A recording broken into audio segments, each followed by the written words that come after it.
Hi friends, welcome to my channel Ratna Anupindi. ఈరోజు వీడియోలో మన రెసిపీ క్యాప్సికమ్ తోటి కర్రీ. ఈ కర్రీ చపాతీలు, పుల్కాలు, రైస్లోకి అన్నిట్లోకి చాలా బాగుంటుంది. మరి ఎలా చేయాలో ఏమేమి కావాలో చూద్దాం. ఈ క్యాప్సికమ్ కూరకి ముందుగా క్యాప్సికమ్లు శుభ్రంగా కడిగి మనకి నచ్చిన సైజులో ముక్కల కింద కట్ చేసుకోవాలి. ఒక ఉల్లిపాయను కూడా మనకి నచ్చిన సైజులో ముక్కల కింద కట్ చేసుకోవాలి. క్యాప్సికమ్ని ఈ సైజు ముక్కల కింద తరిగాను, అలాగే ఉల్లిపాయలు కూడా చిన్న ముక్కల కింద తరుక్కున్నాను.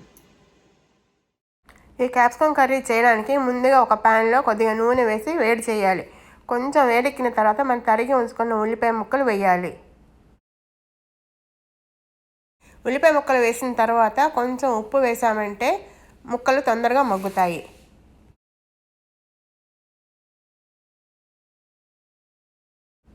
ఉల్లిపాయ ముక్కలు వేగుతున్నప్పుడు మధ్య మధ్యలో కలుపుతూ ఉండాలి.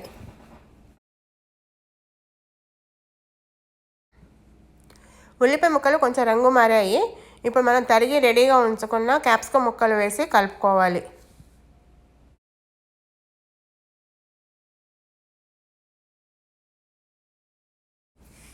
ఇప్పుడు మూత పెట్టి మధ్య మధ్యలో కలుపుకుంటూ మగ్గించుకోవాలి. ఇలాగా మధ్య మధ్యలో వీడియోలో చూపించినట్టుగానే 5 నిమిషాలు ఒకసారి కలుపుకుంటూ ఉండాలి. ఒక 10 నిమిషాలకి క్యాప్సికమ్ ముక్కలు రంగు మారి కొంచెం మెత్తబడి ఉంటాయి. ఒక్కసారి చెక్ చేద్దాము.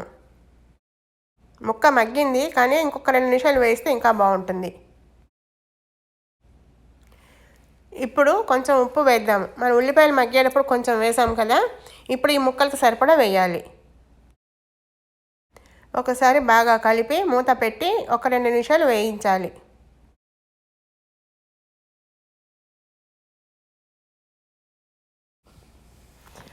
మూత తీసి ఒకసారి కలపాలి. కలిపిన తర్వాత కూరకు సరిపడా కారం వేయాలి. కారం వేసాక బాగా కలిసేలాగా కలిపి మళ్ళీ మూత పెట్టి 2 నిమిషాలు మగ్గించాలి. ఇప్పుడు ఫైనల్గా మూత తీసి చూద్దాము. ముక్క మగ్గిపోయింది. ఇప్పుడు లాస్ట్లో ఇది వేపుడు కారం పొడి, అంటే కూర కారం అంటాము మేము.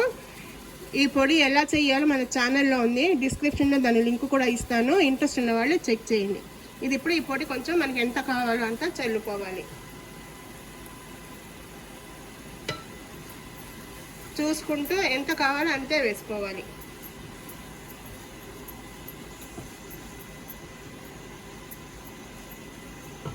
కొంచెం కూడా వేసేస్తున్నాను. వేసాక బాగా కలిసేలాగా కలపాలి. కలిపిన తర్వాత జస్ట్ ఒక 2 నిమిషాలు మూత పెట్టి మగ్గించుకొని స్టవ్ కట్టేస్తే కర్రీ రెడీ. 2 నిమిషాలు అయింది. ఒకసారి మూత తీసి కలిపి స్టవ్ కట్టేద్దాం. ఆ వేడికి అది ఇంకా మగ్గిపోతుంది.